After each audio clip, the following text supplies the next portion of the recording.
Hello everyone, this is Professor Ma, and this is the sections on sums and approximation areas and definite integrals. Okay. So, uh, the basic aim of these sections is how do we calculate area? We know how to calculate area of rectangles and triangles, that's no problem. But over here, we are talking about area of curved boundaries.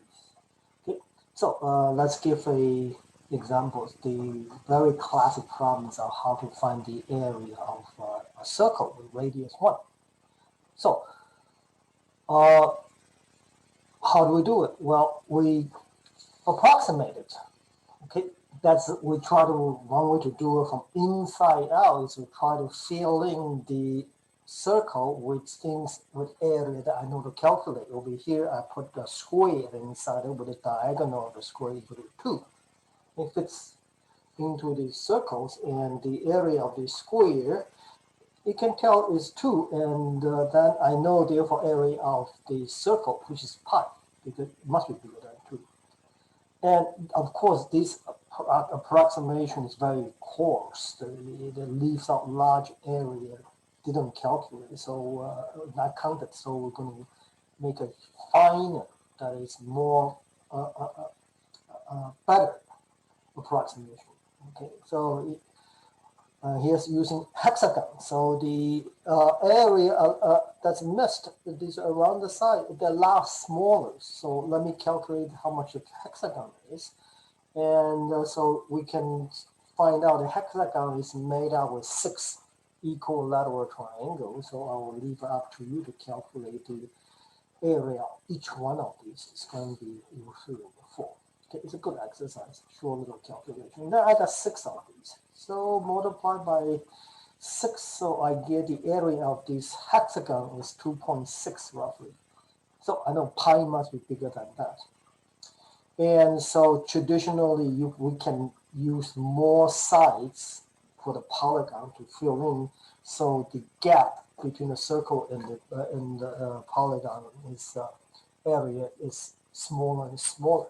Okay.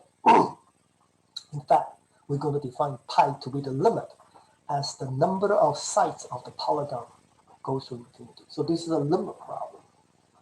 Okay, so you can look at traditional, this is a classic way of trying to calculate how big pi is in the sense that historically that's how it's been done. Okay, one way to do it. And Riemann sum, okay, is like this particular hexagon over here is a sum of 6 triangles. So Riemann sum is a generalization, is of this approximation procedure that which require us to sum many small area to approximate a big area. Okay, so that's basically what a Riemann sum is. And there are many Riemann sums for one particular shape. Okay, so to do that, let's first talk about what we mean by partitions. Okay, we're only going to use regular partition. That means we're going to cut things into equal sizes. The word regular is an overused word, but here it means regular means everything's cut into equal sizes. Okay, so for example, we have a regular partitions with a equal to 3. Okay, that means we have 4 points: x0, x1, x2, x3.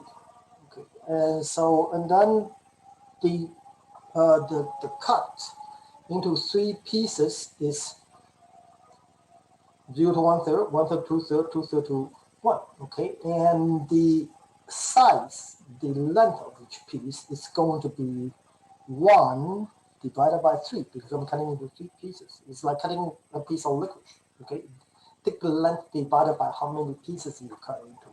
Here is a partition of into 4 pieces. Then the cutoff points will be 1/4, 1/2, and 3/4 and 1. In this case, then the size of each sub-interval is more cut. it's only a quarter, 1 divided by 4. So I can do 1/5, 1/6, cut into 6 pieces or 7 pieces. I can keep track of the boundary points, which is important because we're going to use that as to approximate things. Okay. So in general, how long is each piece? It's the length of interval, one end subtract the other end, divided by how many pieces. In particular, if I keep cutting the more and more pieces, then the delta x will go to 0. And these two statements are the same. If delta x go to 0, meaning I'm cutting n into infinite many pieces. If I cut n into infinite many pieces, that means each piece, the length will go to 0. Okay. So, and here is the stage for the Riemann sum. What are we going to calculate? We're going to basically try to calculate the area. What kind of area? Well, the stage is area of a curve given by our functions from one end to the other end, okay, to A to B. Now, so we're going to approximate the area underneath it. How? So we're going to take the interval A to B and create regular partitions into n pieces. Okay, so we're going to cut A to B into n little subintervals. And I'm going to call the first number A on the left-hand side the initial 0 pieces with the starting point. And the first piece ends at x1, second piece ends at x2, third interval ends at x3, fourth and fifth. So xi is the ith interval. Then I'm finding xn minus 1 is the one before the last, which is xn. Okay. So when these are not, in the graph, is not evenly spaced, but they're supposed to be evenly spaced. Okay. It's very small. Okay. Now, we're going to select a point from each one of these intervals. Okay. And in fact, if you want to just select to be the right-hand points, okay? And if you don't want to keep track of it, somebody in the middle, somebody's inside it, we're just going to keep track and use the right-hand points, okay? But on the picture, we are selecting different points in different interval, okay?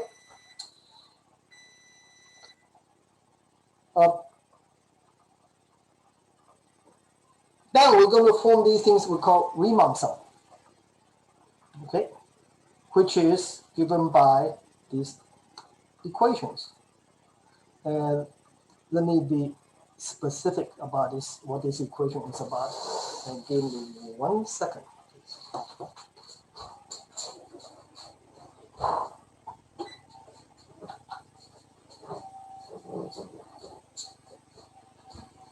Okay. So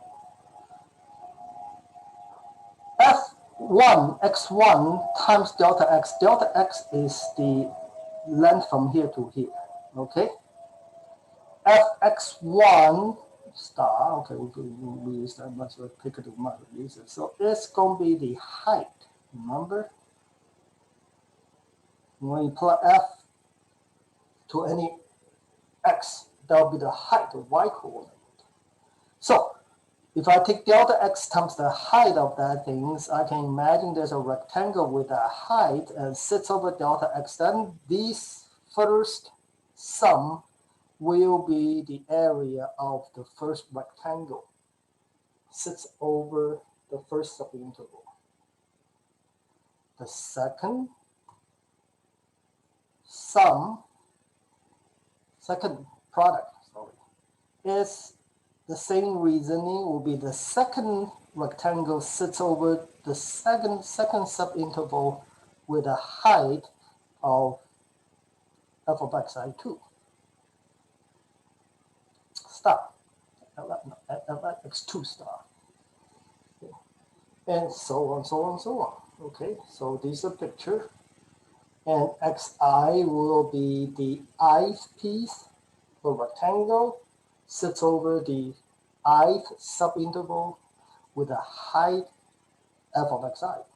This is f of xi. So this is a general Joe Blow rectangles in the middle. Okay. And if I add all this rectangle up, that is an approximation of the area underneath curve, assuming if this four-form formula f of x is non-negative. That means the entire curve is on top of the x-axis. This is important. We'll come back to this point. Okay, so if we assume everything's above x-axis, and then this particular sum we form by choosing x1, x2 randomly, if you like, they could be any place, but every time we choose one set of x1, x2, x3, the points in the middle, x1 star, x2 star, x3 star, we get a sum. And that's called a Riemann sum. If I move the x1 star, x2 star a little bit, I get a different sum because the rectangle will adjust a little bit and the area add together will be a different number. There will be a different Riemann sum.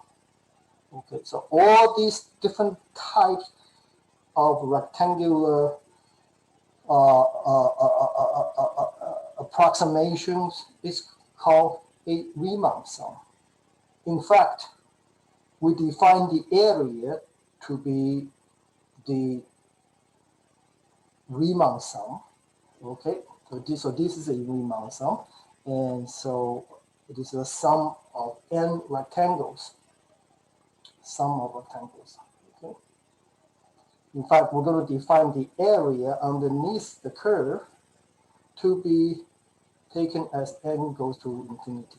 Okay, but we'll come to that.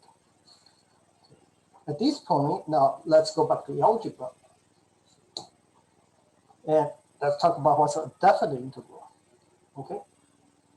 Suppose I have a capital F of x is derivative is little f of x. Of course, I will have the antiderivative, the indefinite integral of little f of x is going to be capital F plus up to a constant c.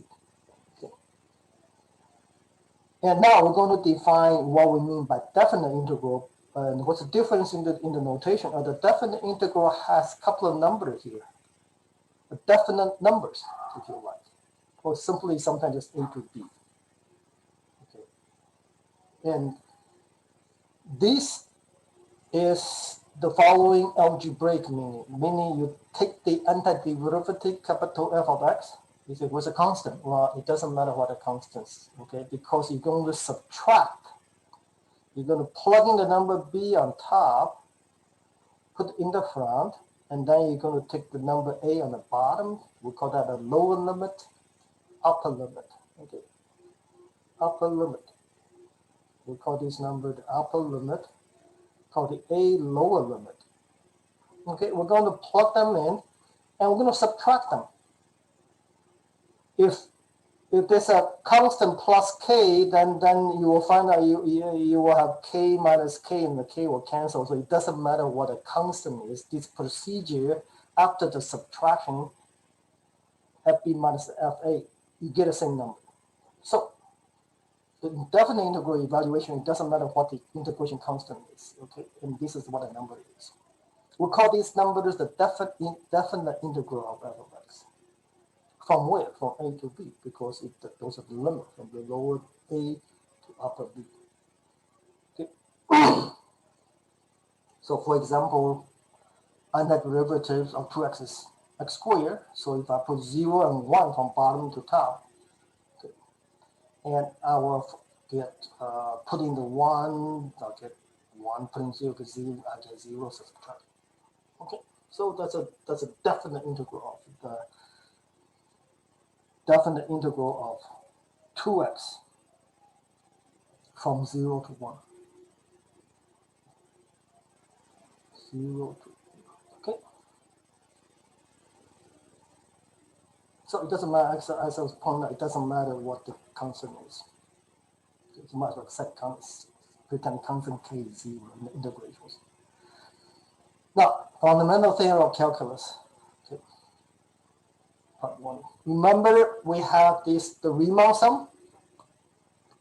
This is the Riemann sum. Remember, those are the sum of the rectangles. If you like, these are the area of these are the sum of all the rectangles. Okay, but they now fix one sum. because it depends on how many rectangles you're going to use. In fact, we're going to let n goes to infinity. So we're going to, so you can imagine the rectangle becomes skinnier, like a streamers, and even thinner and thinner, like a thin thread. That's still an area, but then they cover the area underneath. Okay, so as limit n go to 0, and then this fundamental theorem of calculus say, oh, to calculate this, actually we can just take the integral, the definite integral of what? Of the formula function f of x, and the delta x becomes the symbol dx. So these are conversions. And these, we know how to calculate. We'll just define how to calculate these. Okay? In other words, this area, which is the limit, and that's inconceivable how we're going to calculate that, because first of all, there's so many different sums, right? That is difficult to calculate. But the theorem says, instead of calculating the limit of the sum, just do a integrations, okay? And in Excel, in Excel, we have a lot of numbers here, okay? Excel has a sum operations, and you take your mouse and you take your mouse, you swipe it, okay, and you swipe it to select everything, then click on it. It will add up everything in that column, and this is probably one of the most interesting or beautiful symbols in mathematics. That is because really you can think of this sum, a bunch of Excel entries, and to calculate the sum, I swipe it, and the limit becomes the swipe from where to where, A to B. That's the boundary for the x, and becomes an integral. Okay, so it's a very nice notation. It will remind you of the summing, adding process over a lot of infinitesimal, even many entries in some sense. Okay. So this still passes calculation of the limits to anti-derivatives, okay, integrals. Okay. So find the area bounded by minus x squared to x and x-axis. So first let's have a graph. Okay, again, we're going to have a lot of second degree formula because it helps us to graph. We can see what we're doing here. Here's a second minus x squared plus 2x the parabola. So they want the error from 0 to 2 precisely. Okay, because bounded by this and that. And we are at a cutoff point 0 to 2. So therefore the AB is 0 to 2. Therefore the area, since this is non-negative, the area is going to be the definite integral from the left hand x to 0 to the right hand x to 2, and this y, or f of x if you like, dx. And then the rest is this calculations. And that derivative x squared is minus x squared is minus q over 3, and that derivative is x squared 2x. Plug it in, subtract, and that voila, that's the area. Okay. Now, how this is if we assume the boundary of the curve is bigger than equal to 0. Okay. But if I'm talking about an area who's bounded by a function that's less than 0, okay, so we're going to define what we call sine area. So here's the x-axis, and here's a square up here, and the area is 1 by 1. Then the area will say this is area is 1. Here I have an area that's underneath here, okay, that's a square that's 1 by 1. This type of way to track area, what's underneath, what's above, and so I'm going to call the area of this minus 1. Okay. And the combined area, let's call it a two shape, one on top, one on the bottom. Combined area is 0. This way of calculating area we call sine area. Okay, and this shows up for indefinite integral if the formula f of x, the boundary, is not positive. Okay, if it becomes negative, then we are going to get negative area here. So remember, we calculate the area from 0 to 2. I get 4/3, which give me the area over here. Now I'm going to calculate from -2 to 0. Okay, so or somewhere over here, and what do we get then? Okay, of these formulas, and we find out we get a negative answers. That's because this entire area from -2 to 0, so I scan for x go from -2 to 0, and the boundary of this curve is right down here. Therefore, the area is underneath, so everything will come out negative. That's why the definite integral come out to be negative, indicating the rectangles. When you use the approximation of the rectangle, f of x is negative. Okay. So therefore, if you use a negative number times delta x, they all going to be a negative number for the area. Okay, so that's why we get sine area with this number negative. So we'll call this the sine area, for example. Okay, so when we do definite integral of a formula, we always get the sine area. It may be positive, it may be negative, but the number you get from the integration is a sine area, unless we know the formula is positive. Okay, here, let me demonstrate this. If I take the antiderivative of these and take the definite integral from 0 to 2, and here from 0 to 2, I take the antiderivative, I get these. I plug in 2, I get 0. Why? Because the positive area and negative area cancel each other. But what if I only integrate it to 3/2? If I integrate it, I get the answers. Plug in 3/2 minus 0, plug in minus 0, that I get minus 3/8. Why minus 3/8? Because the cancel the positive versus the negative parts, there's more negative parts, and the negative part come out to be negative 3/8, more than 3/2. Okay. The positive sign here is 1/8. The negative one's minus 4/8. So the cancellation, the offset of positive and negative, we got negative 3/8 over here. And this negative 3/8 in terms of area really doesn't visually correspond to anything. Okay, but in science, if this area representing something else, the answer negative 3/8 will mean something else. That's a concrete. Okay. What if I want the traditional geometry area? Then we will call that the absolute area. That means I will put the absolute value around this formula and make this function look like that. So no negative parts. Then I calculate the area. So everything will be positive inside. If that's the case, we call the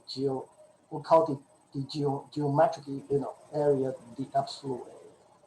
So in this case, the absolute area is 1. In this first example A, but the sine area is 0. And the integration shows up like the absolute value of this. If I were to put absolute value over here in these functions, and then I will get, it looks like that. Okay, and I will integrate this from 0 to 1, x minus 1, and 1 minus x. Okay.